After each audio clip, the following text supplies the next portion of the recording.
La présence obscure. Déménager pour se rapprocher de la famille devait être un nouveau départ, rempli de promesses et d'espoir pour mes enfants.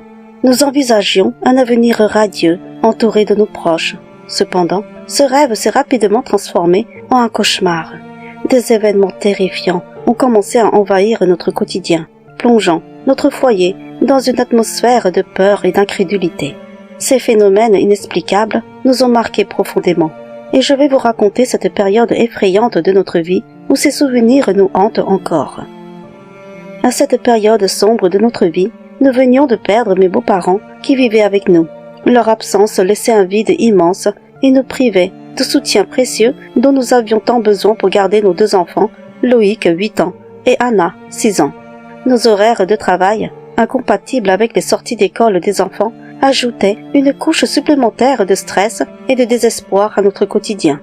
C'est ainsi que nous avons pris la décision difficile de déménager dans une autre ville pour vivre près de mes parents, espérant trouver un refuge et surtout un soutien familial.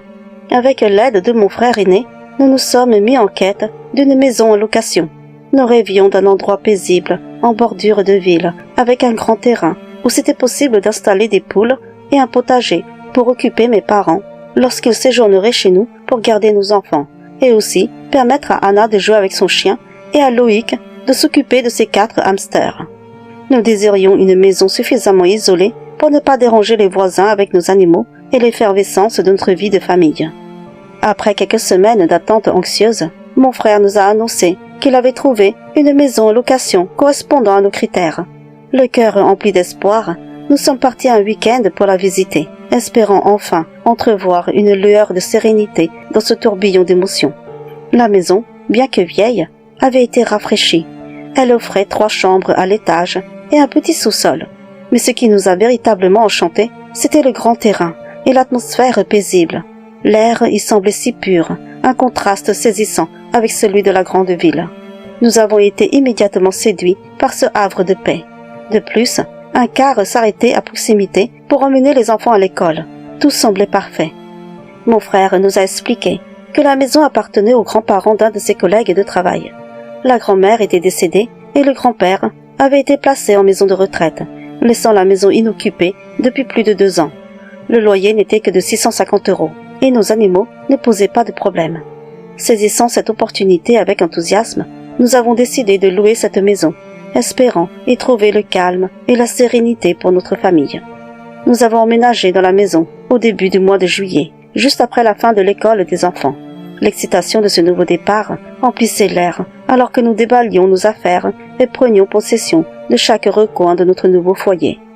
Nous avons installé la machine à laver et notre grand congélateur dans le sous-sol. Loïc, désirant un espace pour lui, un coin de cette pièce au sous-sol, baigné par la lumière douce filtrant à travers une petite fenêtre, est devenu le sanctuaire privé de Loïc. Là, il a aménagé un espace de jeu et installé ses 4 hamsters, ravis de cet espace rien qu'à lui. Dehors, au fond du jardin, mon mari a construit avec amour une niche pour le chien d'Anna. En voyant la niche terminée, le sourire d'Anna était un pur rayon de bonheur. Nous étions tous pleins d'espoir et de joie, croyant fermement que ce lieu paisible serait le théâtre de souvenirs heureux et d'aventures familiales. Mes parents venaient nous voir tous les jours. Habitués à la vie en appartement, ils étaient enchantés d'avoir un petit coin à eux pour faire un potager et installer un poulailler. Cet été-là, absorbés par notre installation et les travaux dans notre nouvelle maison, nous n'avons rien remarqué d'anormal. Cependant, une soirée, vers la fin du mois d'août, notre quotidien paisible a pris une tournure inquiétante. Loïc avait invité ses 2 cousins à passer la nuit chez nous. Ils avaient décidé de rester dans la pièce du sous-sol, fascinés par les hamsters et impatients de jouer à la console.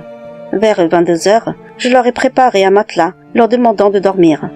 Au milieu de la nuit, Loïc fut brusquement réveillé par des bruits étranges, comme des pas marchant près de la petite fenêtre qui donnait sur le jardin.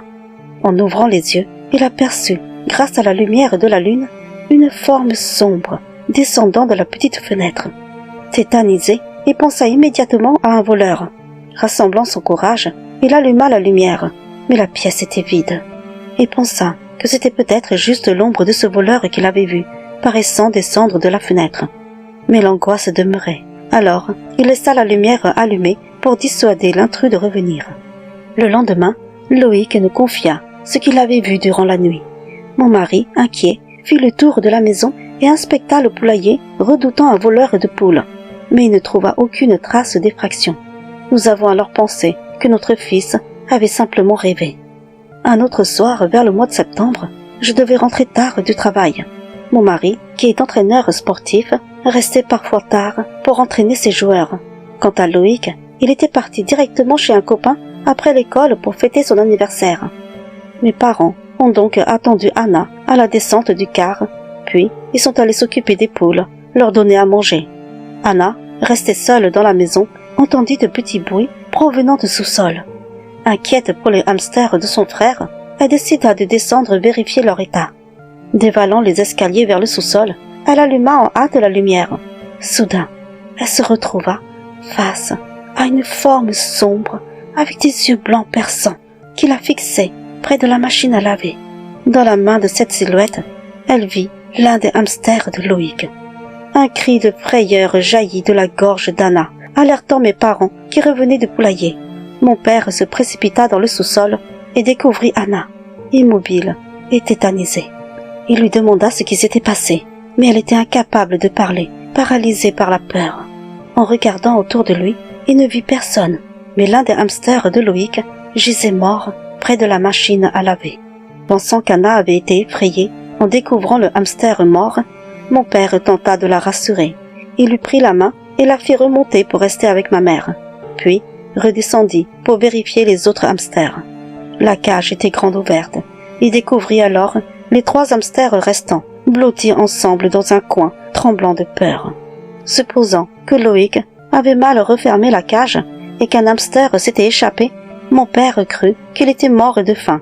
Il ramassa le petit corps et l'enveloppa dans un torchon, attendant le retour de Loïc. Quand mon fils rentra et découvrit le hamster mort, il fut dévasté, les larmes aux yeux, et pleura sa perte, et nous l'avons consolé du mieux que nous pouvions. Mon mari l'accompagna dans le jardin, où ils enterrèrent le hamster dans un petit coin, créant une petite tombe pour lui. Ma fille, traumatisée par la scène, n'osa rien nous dire sur le moment. Ce n'est que 2 jours plus tard qu'elle se confia enfin, partageant avec nous ce qu'elle avait vu dans le sous-sol.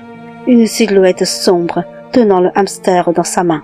Loïc intervint alors, affirmant que cela ressemblait à la forme obscure qu'il avait aperçue cette nuit-là, semblant descendre de la fenêtre. « Maman, notre maison est peut-être hantée ?»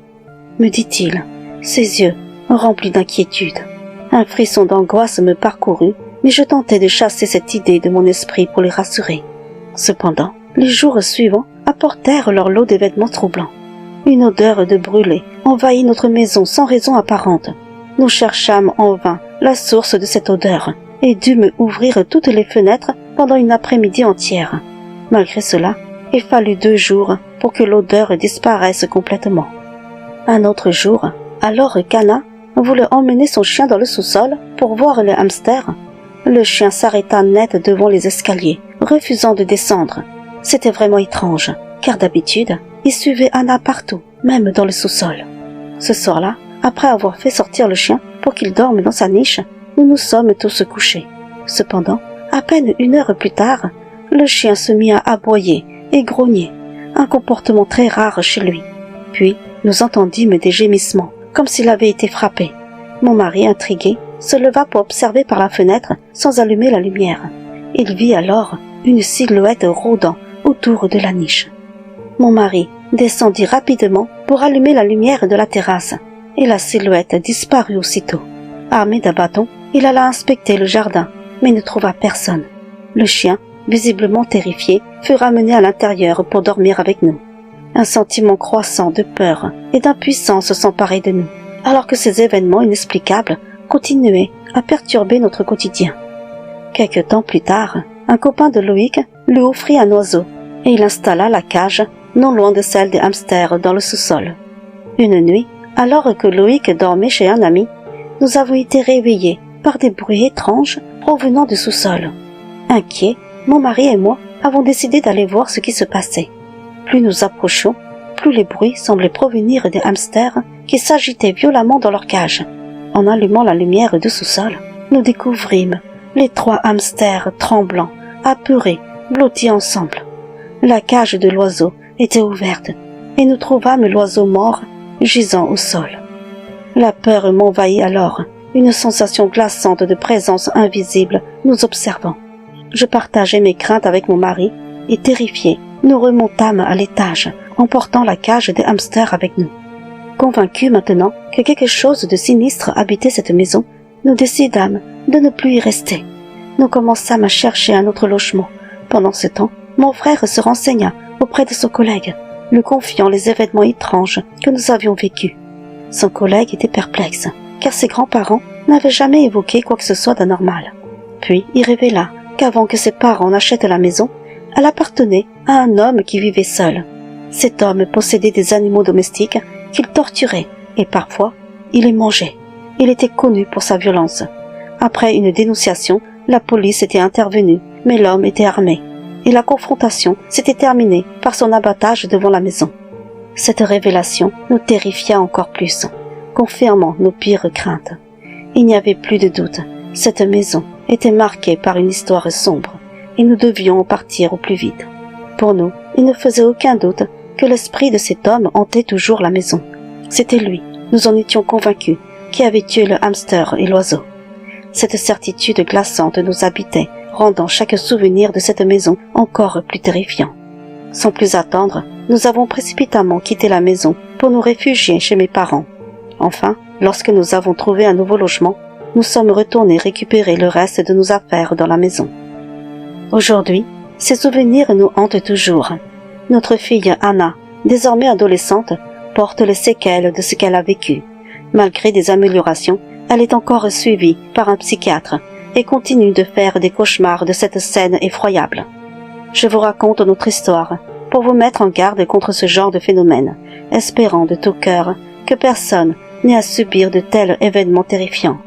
À ceux qui traversent des situations similaires, sachez que vous n'êtes pas seuls. Cherchez de l'aide, parlez-en à des professionnels et à vos proches. Il y a toujours une lumière au bout du tunnel.